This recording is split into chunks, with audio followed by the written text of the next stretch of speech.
Basically sir हम आज ना यूएस कनाडा के लिए हम ट्रांजिट वीजा देखेंगे, ठीक है। कि हम ट्रांजिट वीजा कैसे पता कर सकते हैं गिलेलियो के ऊपर, ठीक है। तो इसके लिए सबसे पहले तो मैं जो बेसिक बेसिक पार्ट्स हैं, पहले बेसिक बेसिक पार्ट जो है यूएस कनाडा के दिखा देता हूँ। क्योंकि मेजर इशू जो आता है ना यूएस कनाडा के ऊपर ही आता है ट्रांजिट वीजा का, ठीक है। तो इसके अकॉर्डिंग हम ट्रांजिट वीजा देखेंगे पहले। ट्रांजिट वीजा देखने के लिए मान के चलो कोई भी सेक्टर, जैसे मान के चलो कल के दिन में आप लोगों के पास यूएस कनाडा का टिकट आ जाता है। तो कुछ सेक्टर में आपको ऐसा बताऊंगा जो आपको देख के भी पता लग जाएगा कि इस सेक्टर में वीजा लगेगा, किस सेक्टर पे नहीं लगेगा, ठीक है।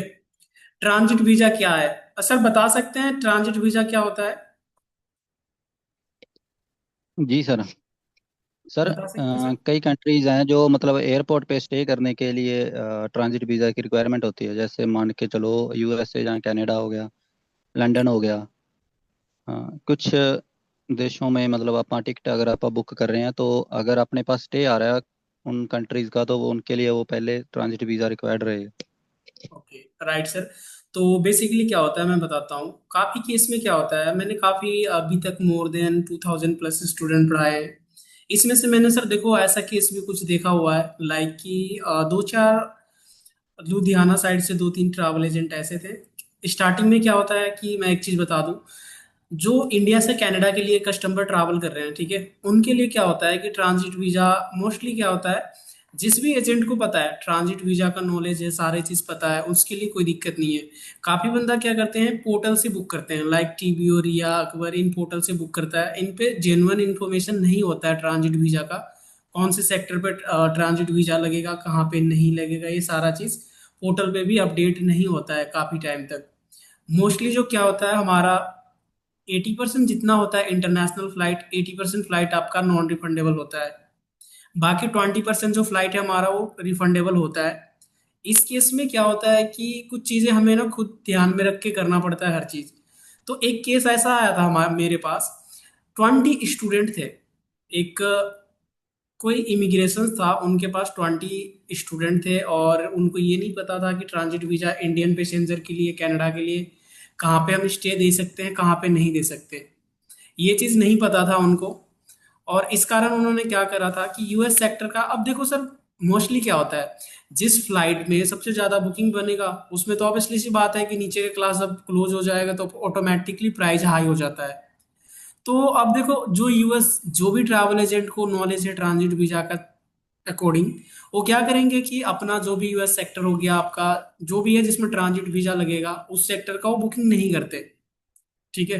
कुछ एजेंट क्या कहते हैं, यदि आप चेक करोगे ना, तो वहां पे क्या कर होता है, यदि हम चेक करते हैं तो आपको जो यूएस रूट होता है ना, उस रूट का कनाडा के सेक्टर में देखोगे तो वो काफी सस्ती मिल जाती है। क्योंकि ऑब्वियसली सी बात है कि जिसमें इंडियन पैसेंजर जो होता है ट्रैवल नहीं कर सकता, उस कंट्री में स्टॉपेज नहीं ले सकता।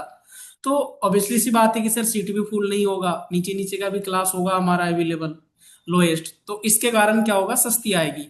तो जो बंदे को ट्रांजिट वीजा का नॉलेज नहीं होता वो क्या करेगा, डायरेक्ट जाके जो सस्ती देखेगा वो बुकिंग कर लेगा, ठीक है।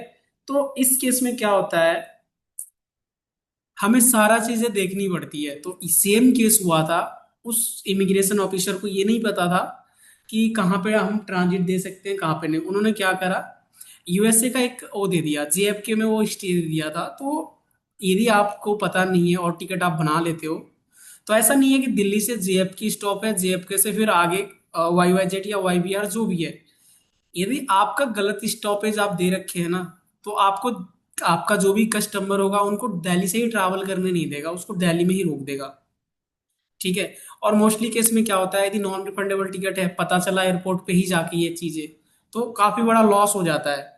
उस बंदे को हुआ था उस टाइम पे। उसके बाद मैंने उनको सिखाया भी था, पढ़ाया भी था, काफी अच्छा कर रहे हैं अभी, ठीक है। तो इस केस में क्या होता है, कुछ सेक्टर तो चलो मैं आपको बताता हूँ पहले कि कहाँ पे हम दे सकते हैं कहाँ पे नहीं दे सकते। उसके बाद विद कमांड के अकॉर्डिंग भी मैं आपको सिखाऊंगा कि आप ट्रांजिट वीजा कैसे फाइंड आउट कर सकते हो कि कहाँ पे ट्रांजिट लगता है कहाँ पे नहीं लग सकता, ठीक है। तो सबसे पहले तो मैं एक सेक्टर दिखाता हूँ आपको, जैसे हम करते हैं यहाँ पे एफ एस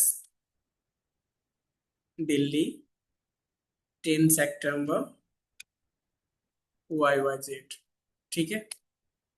कल के लिए हम देख लेते हैं फ्लाइट। जैसे हम यहाँ पे सर्च करेंगे तो कल जो भी फ्लाइट हमारा दिल्ली से कनाडा के लिए टोरंटो के लिए फ्लाई कर रहा है, वो सारे फ्लाइट का लिस्ट हमारे पास आ जाएगा। जैसे यहाँ पे ये जो हम देख पा रहे हैं, ठीक है, फर्स्ट यहाँ पे बता रहा है टोटल 21 ऑप्शन अवेलेबल है कल के लिए। फर्स्ट फ्लाइट है, आप यहाँ पे देख सकते हो, कैथे पैसिफिक एयरलाइंस है। ठीक है, flight number 694 and flight number 826 है। वन स्टॉपेज फ्लाइट है फर्स्ट हमारा दिल्ली से एचकेजी से वाई वाई जेट, यानी कि दिल्ली से हांगकांग, हांगकांग से वाई वाई जेट। तो ये जो है सर, देखो एच के डी का मतलब ये होता है यहाँ पे हांगकांग में हम स्टॉपेज दे सकते हैं एज ए नॉर्मल पैसेंजर के लिए भी इंडिया का। ठीक है, ये हम दे सकते हैं। दूसरा चीज, नीचे का दूसरा जो हमारा फ्लाइट्स है, एक हमारा एच एन है, एयर कनाडा है दिल्ली से, ये टोक्यो, टोक्यो से वाई वाई जेट है हमारा, ठीक है, टोरंटो। ये भी फ्लाइट्स हम दे सकते हैं नॉर्मल पैसेंजर के लिए भी। अब ये तो आपको पता ही है, जैसे ये हमारा डायरेक्ट फ्लाइट है, ठीक है, दिल्ली से वाई वाई जेट। तो डायरेक्ट फ्लाइट में हमें कोई भी इशू नहीं है, डायरेक्ट फ्लाइट हम किसी को भी दे सकते हैं। मेन रेयर केस में जो हमें देखनी पड़ती है स्टॉपेज फ्लाइट, और वो स्टॉपेज कहाँ पे है। जैसे ये जो हमारा फ्लाइट है दिल्ली म्यूनिक, म्यूनिक से वाई वाई जेट, ये जो हमारा मंच है, ठीक है, हम यहाँ पे दे सकते हैं, ये फ्लाइट भी हम दे सकते हैं। उसके बाद यहाँ पे आ रहा है हमारा दिल्ली सीडीजी, सीडीजी से वाई वाई जेट, ये हमारा पेरिस है। ठीक है, इसमें भी हम दे सकते हैं, इसमें भी अलाउ है, हम इंडियन पैसेंजर को, चाहे स्टूडेंट हो या टूरिस्ट वीजा में हो, उनको हम दे सकते हैं ये फ्लाइट्स भी। उसके बाद ये हमारा दिल्ली से एम्स्टर्डम, एम्स्टर्डम से वाई वाई जेट, ठीक है, ये भी हम दे सकते हैं। इसके बाद थोड़ा सा नीचे चलता हूं मैं, जैसे यहाँ पे है ये वाली आ गया, ठीक है, ये भी हम दे सकते हैं। उसके बाद दिल्ली से सीडीजी, सीडीजी से वाईयूएल, वाईयूएल से वाई वाई जेट। अब इस केस में क्या होता है, यहाँ पे समझो सर, देखो एक फ्लाइट हमारा क्या है, दिल्ली से सीडीजी, सीडीजी से वाईयूएल, वाईयूएल से वाई वाई जेट। अब यहाँ पे सेम चीज है, दिल्ली से सीडीजी, सीडीजी से एम्स्टर्डम, एम्स्टर्डम से वाई वाई जेट। ठीक है, अब ये टू स्टॉपेज फ्लाइट्स हैं। अब इन पे आपको एक चीज हमेशा ध्यान देना है, क्या ध्यान देना है, दिल्ली से सीडीजी, ये क्या है हमारा पेरिस है, डायरेक्ट पेरिस रुक रहा है। पेरिस से वाईयूएल जा रहा है, वायु वाईयूएल क्या है, वाईयूएल जो है हमारा, ये मॉन्टेरियल है, ये हमारा कनाडा का ही एक पार्ट है, कनाडा में ही है। तो इसीलिए क्या हुआ, डायरेक्ट यहाँ पे पेरिस गया, पेरिस से डायरेक्ट कनाडा गया फ्लाइट। इस केस में जो रहेगा, ट्रांजिट वीजा नहीं लेगा। अब देखो वायु एल से वाई वाई जेट है, यानी कि ये जो है कनाडा से, कनाडा, ये डोमेस्टिक फ्लाइट है, तो इनमें कोई भी ट्रांजिट वीजा का हमारा रोल नहीं होता है। अब दूसरा चीज हम आगे बढ़ते हैं। अब यहाँ पे देखो ये वाली केस है, पेरिस, पेरिस से एम्स्टर्डम, एम्स्टर्डम से फिर जा रहा है वाई वाई जेट। ये जो हमारा फ्लाइट है, दो कंट्री को टच कर रहा है पहले ही। इस केस में यहां से बिना कमांड लगाए भी आपको ये पता लगना चाहिए कि ये हम नहीं दे सकते कस्टमर को, इसमें हमारा ट्रांजिट वीजा लगेगा। ठीक है, अभी मैं आप लोगों को चेक करना भी सिखाऊंगा कि कमांड के थ्रू कैसे चेक करेंगे। अब ऐसा मैंने नॉर्मली अभी बता रहा हूँ आपको, नॉर्मल में क्या होता है कि ऐसे आप देख के कुछ सेक्टर को आपको समझ आ जाएगा कि कहाँ पे ट्रांजिट लग सकता है, कहाँ पे नहीं लगेगा। तो इस केस में यदि इस टाइप से दो कंट्री को टच कर रहा है ना ये, तो यहाँ पे लगेगा ट्रांजिट वीजा। अब नीचे वाला फ्लाइट देखो, दिल्ली से सीडीजी, सीडीजी से डोटी, डोटी से फिर ये है आपका वाई वाई जेट, ये भी दो कंट्री का टच कर रहा है, दो कंट्री को, इसमें भी हमारा ट्रांजिट वीजा लगेगा। ठीक है, उसके बाद यहाँ पे हमारा जो है, देख सकते हो ब्रिटिश एयरवेज, दिल्ली से एलएचआर, एलएचआर से वाई वाई जेट, ये हमारा फ्लाइट है, वन स्टॉपेज फ्लाइट है, एलएचआर में एक स्टॉपेज है। अब ये क्या है, लंदन। नॉर्मली देखा जाए तो आपको काफी बंदा ये बताएंगे कि लंदन में ट्रांजिट वीजा लगता है, हाँ मैं भी बोलूंगा, बट उसमें कंडीशन है, किस कंडीशन में ट्रांजिट वीजा लगेगा। अब यहाँ पे यदि आप देखोगे ना, दिल्ली से वाई एलएचआर, एलएचआर से वाई वाई जेट है, ये क्या है, टर्मिनल सेम है, एलएचआर, एलएचआर। अब ये क्या हो रहा है, इसमें टर्मिनल आपका चेंज नहीं हो रहा है। मोस्टली जो लंदन में जो हमारा दो एयरपोर्ट है, एक आपको भी पता है एलजीडब्ल्यू है एंड एक एलएचआर है। यदि आपको दिल्ली से यहाँ पे एलएचआर जा रहा है और फिर एलजीडब्ल्यू से आगे का फ्लाइट ऑपरेट कर रहा है, उस केस में फिर आप नहीं दे सकते। अब इसमें क्या है, सेम टर्मिनल है, एलएचआर एलएचआर। तो यहां से क्या कर सकते हो, आप ये वाला टिकट दे सकते हो यदि इस केस में आता है। ठीक है, अब ये चीज ना आपको ऑनलाइन भी आपको देखना पड़ेगा। बाई इन केस आप यदि पोर्टल से भी बुकिंग कर रहे हो ना, तो आपको इस केस में ना, यदि एलएचआर एलजीडब्ल्यू भी है ना, ये नहीं बताएगा, वो लंदन ही बताएगा, गेटवे वाला जो एयरपोर्ट है। तो आपको कोड देखनी पड़ेगी, गेटवे टर्मिनल, यानी कि एयरपोर्ट चेंज नहीं होना चाहिए sir, terminal and airport.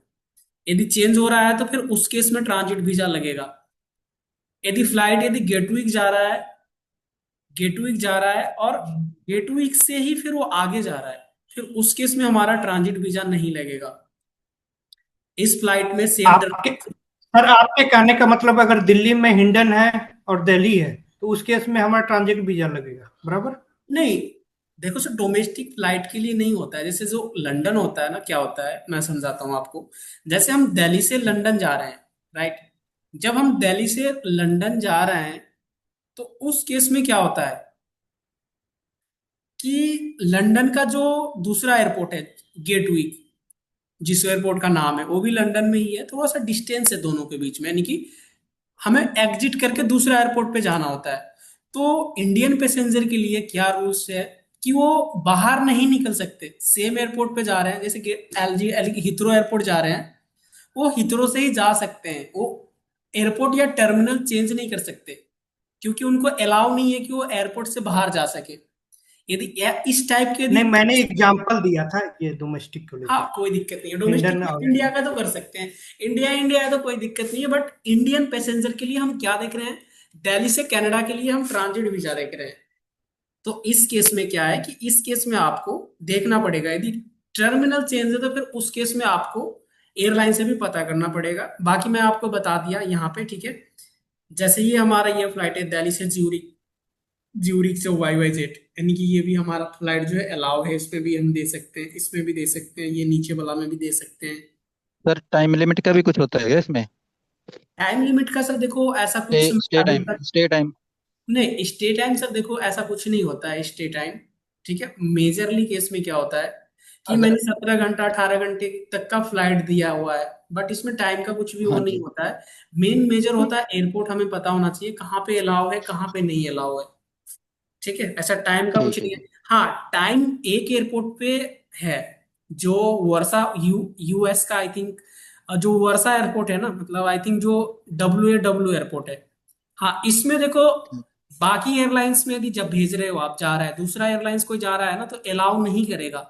But यदि कनाडा ही जा रहा है, मतलब कनाडा जा रहा है लोट पोलिश एयरलाइंस, ठीक है, पोलैंड जो पड़ता है, पोलैंड में जो डब्ल्यू एयरपोर्ट है, इसमें लोड पोलिस फ्लाइट लेके जा रहा है, तो फिर वो आपको लेके जा सकता है। बाकी एयरलाइंस कुछ ना, एयरलाइंस का भी डिपेंड होता है। ठीक है, तो लोड पोलिस यदि लेके जा रहा है पोलैंड, पोलैंड से कनाडा है, तो उस केस में फिर है उसमें अलाउ। ठीक है, जैसे यहाँ पे आपको ये जो है दिल्ली से एफसीओ, रोम, रोम से वाई वाई जेट, तो इस केस में भी दे सकते हैं हम। अब यहाँ पे देखो फ्लाइट जो है हमारा ये वाली, दिल्ली से एचएनडी, एचएनडी से डीएलएफ एंड डीएलएफ से वाई वाई जेट, इस केस में ये जो है हम नहीं दे सकते, क्योंकि ऑलरेडी ये जो हमारा फ्लाइट्स है, ये दो कंट्री को टच कर रहा है। ठीक है, तो ये भी हम नहीं दे सकते हैं। जैसे अब यहाँ पे है, दिल्ली से दोहा, दोहा से वाई वाई जेट, ये भी हम दे सकते हैं। दिल्ली से आबू धाबी, आबू धाबी से वाई वाई जेट भी दे सकते हैं, ये भी दे सकते हैं हम। अब ये वाली देखो सर, दिल्ली से जेएफके, जेएफके से वाई वाई जेट, ये जेएफके हम कभी भी नहीं दे सकते, ये चीज आप भी याद रखना आप लोग, जेएफके एयरपोर्ट हम कभी भी नहीं दे सकते। ठीक है, आप लोग नोट ही कर लो कि हमें किस किस एयरपोर्ट टच नहीं करनी है। मैं आपको बता देता हूँ, एक है हमारा जेएफके, उसके बाद दूसरा है ईडब्ल्यू आर, उसके बाद है हमारा डीएफडब्ल्यू, ठीक है, और ओआरडी। ये एयरपोर्ट, हमें चार पांच एयरपोर्ट जो है उसको टच नहीं करना है। उस केस में क्या होगा, उस केस में हमें दिक्कत हो जाएगा। ठीक है, और ट्रांजिट वीजा सर देखो, नॉर्मल केस में यदि आप देखोगे ना, जितने भी आप वीजा लगाते हो, रियर केस में लगेगा आपका ट्रांजिट वीजा। मान के चलो 100 कस्टमर का आपने टिकट बनाया है ना, मतलब ट्रांजिट वीजा अप्लाई करोगे ना, उसमें से हो सकता है कि 10%, 10 बंदे का आ जाए, बाकी 90 बंदे का जो है ट्रांजिट वीजा नहीं आएगा।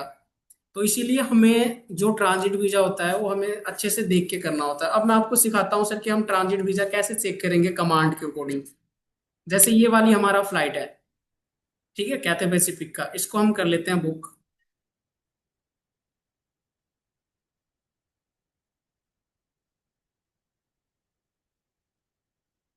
इस पे रिस्ट्रिक्ट है सर कुछ फ्लाइट मेरे में ना।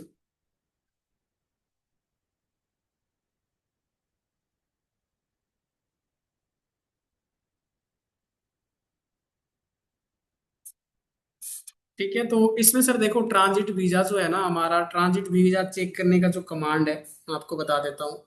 जैसे ये वाली हमारा सेगमेंट है, ये वाली सेगमेंट है, ठीक है, इस पे हम देखते हैं। इनमें से किसी में भी देख सकते हैं, जैसे KLM एम्स्टर्डम है।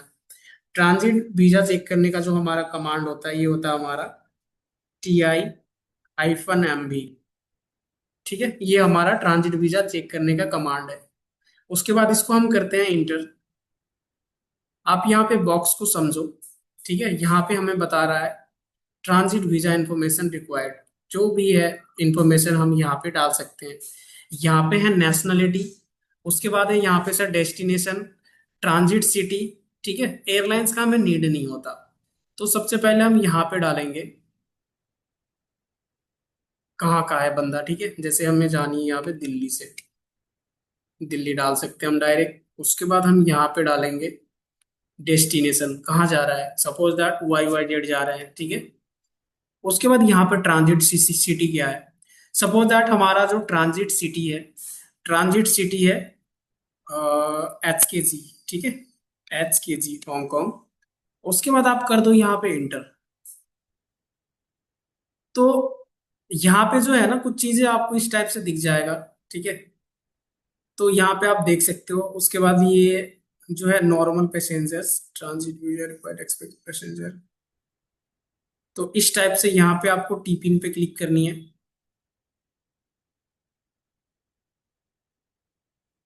ठीक है। तो इसके अकॉर्डिंग यहाँ पे ये भी नहीं बता रहा है नॉर्मली, एक सेकेंड, TI-MB। जैसे हम यहाँ पे डाल देते हैं एक सेक्टर INB इंडिया। उसके बाद हम कर देते हैं YYZ, ट्रांजिट सिटी डाल देते हैं FRA, ठीक है, फ्रैंकफर्ट।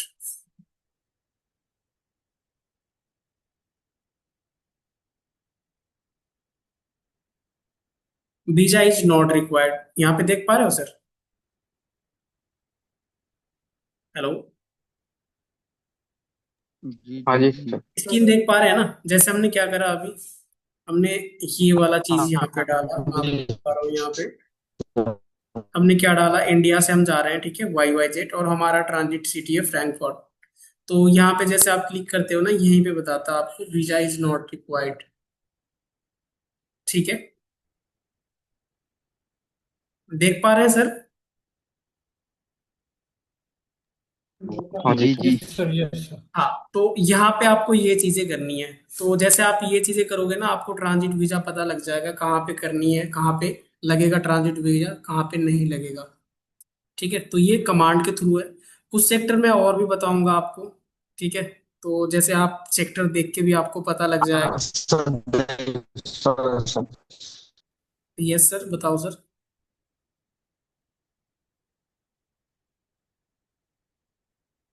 हेलो सर, कुछ बोल रहे थे? सर जी कुछ बोल रहे थे कोई?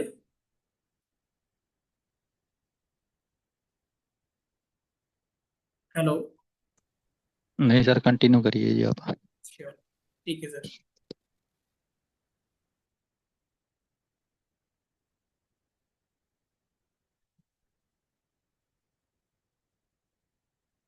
कमांड याद रहेगा, कमांड आप लोग नोट कर लो। ट्रांजिट वीजा चेक करने का कमांड आपका है TI-MB, ठीक है।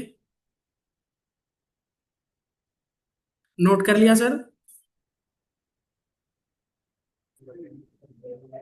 TI hello. हाइफन। हाँ जी सर। हाँ जी, मुझे फिर रिवाइज करा देना आप कल वाला 2 दिन का। ओके ओके सर, कोई दिक्कत नहीं है। अभी क्या कर रहे हैं सर, वो बता दो कुछ। अभी हम कर रहे हैं सर, ट्रांजिट वीजा चेक कर रहे हैं, ठीक है, कि हम ट्रांजिट वीजा, ओ- हम किस टाइप से हम ट्रांजिट वीजा चेक करेंगे। ओके ओके, ठीक है सर। तो ये कमांड आप नोट कर लो, ट्रांजिट वीजा चेक करने का जो हमारा कमांड्स होते हैं, TI-MB, ठीक है। तो यहाँ पे जो जैसे हम क्लिक इंटर करेंगे ना, तो यहाँ पे ये सेक्शन ओपन हो जाता है। अब जहाँ का भी आपको ट्रांजिट वीजा चेक करनी है, आप ट्रांजिट वीजा चेक कर सकते हो। सपोज दैट मैं यहाँ पे करता हूँ, ठीक है, इंडिया, IND, इंडिया से हम जा रहे हैं, हमारा स्टॉपेज है सपोज दैट DXB में, और हम जा रहे हैं YVR, ठीक है। जैसे आप इंटर करोगे ना, यहाँ पे आपको बता देगा इसके अकॉर्डिंग, ठीक है। तो ये चीजें आपको देखना पड़ेगा। सर इसमें टर्मिनल का नहीं होता कई बार, जैसे हम देखते हैं कि जैसे अगर लंदन जाते हैं तो टर्मिनल डिफरेंट होता है तो फिर वो वीजा मांग लेता है, अगर डिफरेंट नहीं होता है तो वीजा नहीं मांगता। हाँ, बेसिकली सर देखो क्या होता है, यही चीज मैं आप लोग तभी से बता रहा था। जैसे कुछ चीजें होती हैं, जैसे मैं यहाँ पे करता हूँ दिल्ली, कल के लिए फ्लाइट देखता हूँ, सितंबर YYZ के लिए, ठीक है। अब इस केस में क्या होता है कि कुछ चीजें जो है ना, हमारा टर्मिनल जो होता है, आपको भी पता है कि बेसिकली जो हमारा लंदन में दो एयरपोर्ट है। अब जैसे इस पे भी नहीं लगेगा, इस पे भी नहीं लगेगा, हमारा म्यूनिक CDG पे भी नहीं लगेगा, एम्स्टर्डम पे भी नहीं लगेगा। नहीं नहीं अब नहीं नहीं नहीं सर, नहीं नहीं नहीं नहीं, मैं ये नहीं कह रहा सर। हाँ, ये वाली देखो सर आप, हाँ ये वाली टर्मिनल मैं की बात आपको कर रहा हूँ। आपको बता रहा हूँ सर, मैं ये वाला सेक्टर देखो, वीजा कहाँ पे हाँ। लगते हैं। अब देखो यहाँ पे दोनों फ्लाइट दिख रहे हैं, British Airways and virgin Atlantic, जिसका स्टॉपेज होता है हमेशा LHR में। अब यहाँ पे जो है दिल्ली से LHR जा रहा है, ठीक है, और LHR से YYZ जा रहा है।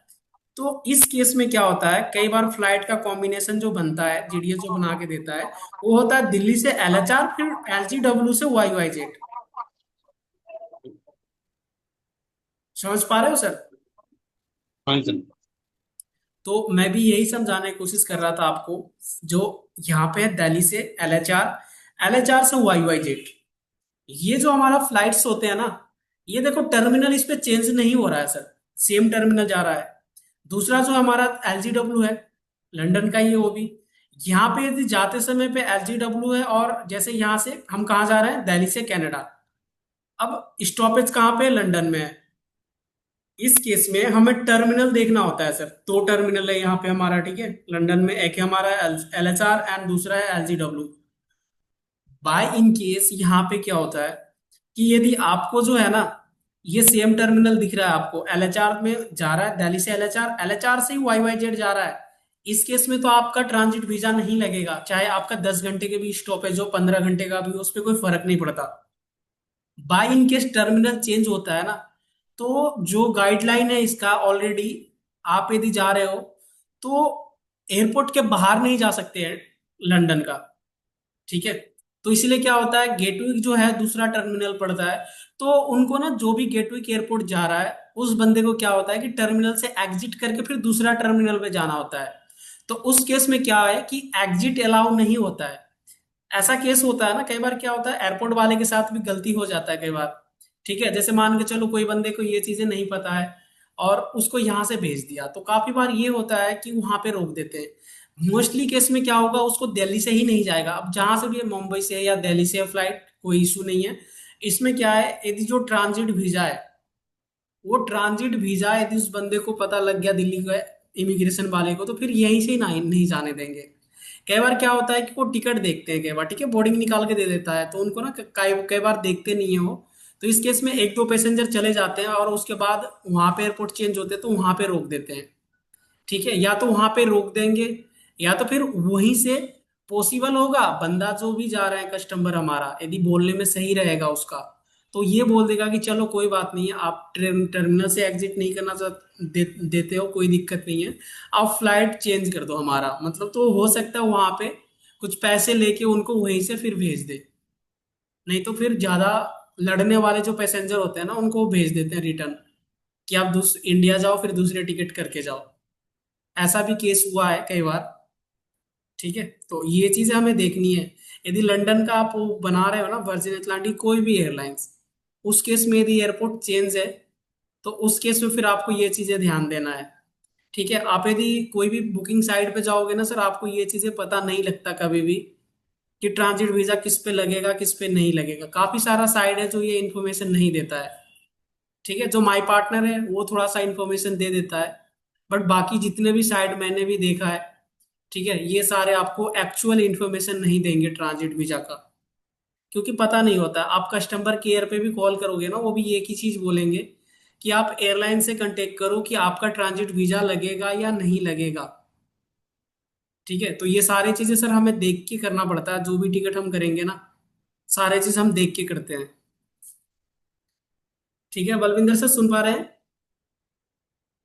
हाँ सुन पा रहा हूँ सर, सुन हाँ, रहा हूँ। कोई और कोई सवाल है सर, पूछ सकते हो ट्रांजिट वीजा के रिलेटेड।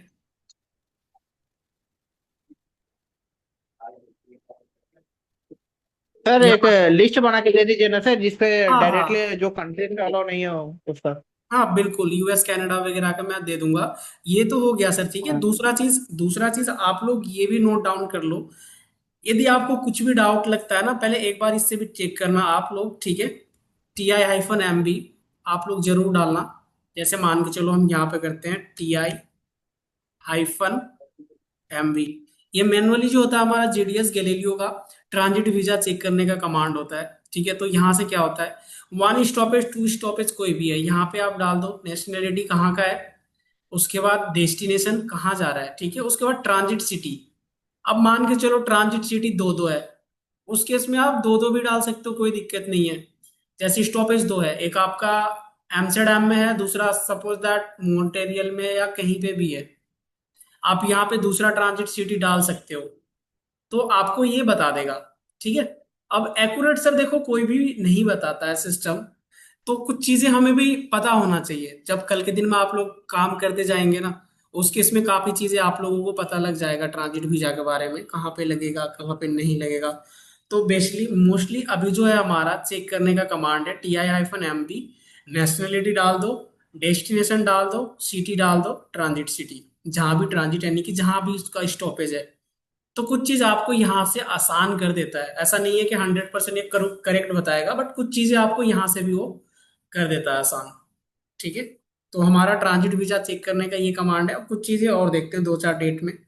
जैसे मैं यहाँ पे करता हूँ FS दिल्ली, ठीक है, 20 अक्टूबर OCT YYZ, ये हम देख लेते हैं एक बार और दूसरा डेट चेंज करके।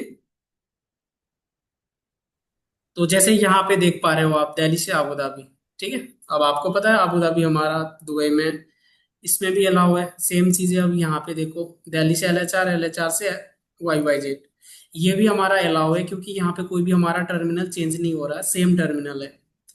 उसके बाद जो है हमारा यहाँ पे दिल्ली से पेरिस, पेरिस से YYZ, ठीक है, ये भी हमारा अलाउ है।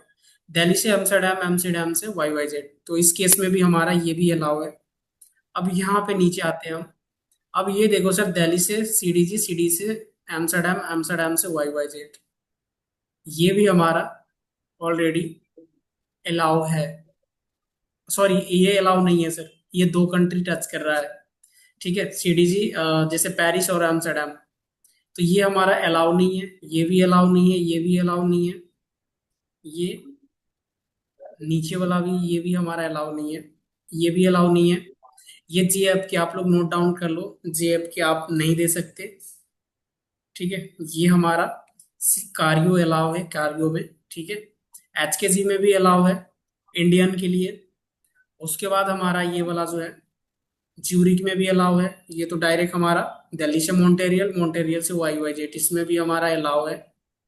और ये हमारा डायरेक्ट फ्लाइट है एयर कनाडा का, तो आप लोगों को भी पता है डायरेक्ट फ्लाइट में हमारा कोई वीजा का सीन नहीं होता है, इसमें भी अलाउ है। जैसे ये इस पे भी अलाउ है। अब ये जो है सर देखो, ये है हमारा दिल्ली से ढाका, ढाका से YYZ, ढाका DAC कहाँ पड़ता है, बांग्लादेश में। तो बांग्लादेश में हमारा जो है ये स्टॉपेज अलाउ है। ठीक है, ये फ्रैंकफर्ट है, ये भी हमारा अलाउ है, इसमें म्यूनिक में भी अलाउ है, डीएक्स भी दुबई हो गया हमारा, तो आप लोगों को भी पता है ये चीजें हमें अलाउ है। ठीक है, तो इसके अकॉर्डिंग काफी चीजें हैं। आप लोग कनाडा के लिए बस कुछ चीजें नोट करना है, वो करना है आपको। सर ओ एक आर मिनट डी। और ये पूछ रहा था। हेलो। हाँ जी सर, बताओ। हेलो।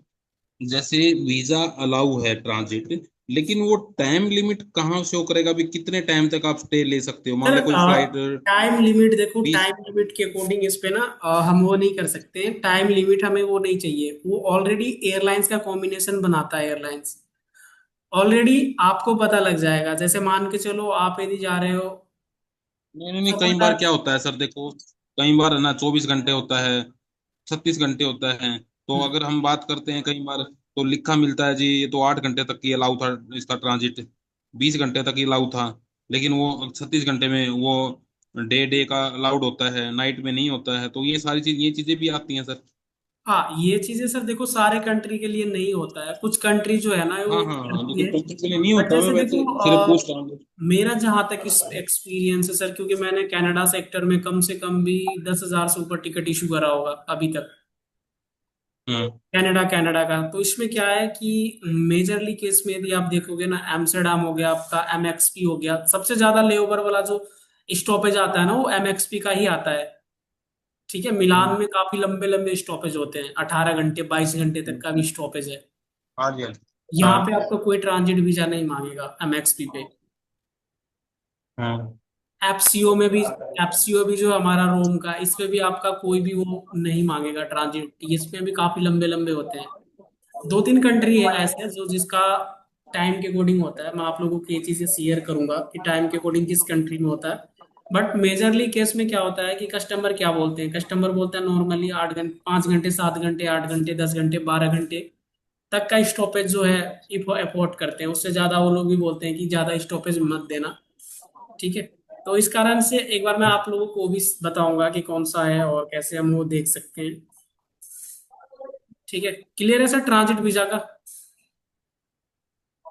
हाँ जी जी, क्लियर है सर। बाकी बस सर दो देखो चार। ट्रांजिट ट्रांजिट वीजा का आप लोगों का ना मैं टाइम कर दूंगा, आप लोग टाइम बताना उसके अकॉर्डिंग। ये सिस्टम पे मैं ऑलरेडी चेक नहीं करवा सकता अभी ट्रांजिट वीजा, जैसे ये भी लाइव ही है बट इसमें कुछ एयरलाइंस रिस्ट्रिक्टेड है, तो इसमें मैं अभी उठा के नहीं बता सकता आपको। मैं कल जिसमें मेरा ऑलरेडी आईटा लिंक है, मैं आपको उससे प्रैक्टिस करवाऊंगा आप लोगों को ट्रांजिट वीजा का। वहां पे आप मैक्सिमम डेस्टिनेशन जो है ना स्टॉपेज वाला उठाओ, उठाने के बाद TI-MB वाला कमांड लगाओ, उसके बाद डालो। कम से कम 50-60 सेक्टर उठा के आप चेक करो, और उसको ना कुछ कुछ सेक्टर पे आपको दिक्कत दिखेगी, वो दिक्कत आप नोट करो, फिर मुझे बताना कि सर इस सेक्टर पे जो है ये लिखा हुआ था और ये दिक्कत है, तो वो चीज भी मैं आप लोगों को सॉल्व करूंगा। ठीक है, एक सेकंड देना सर।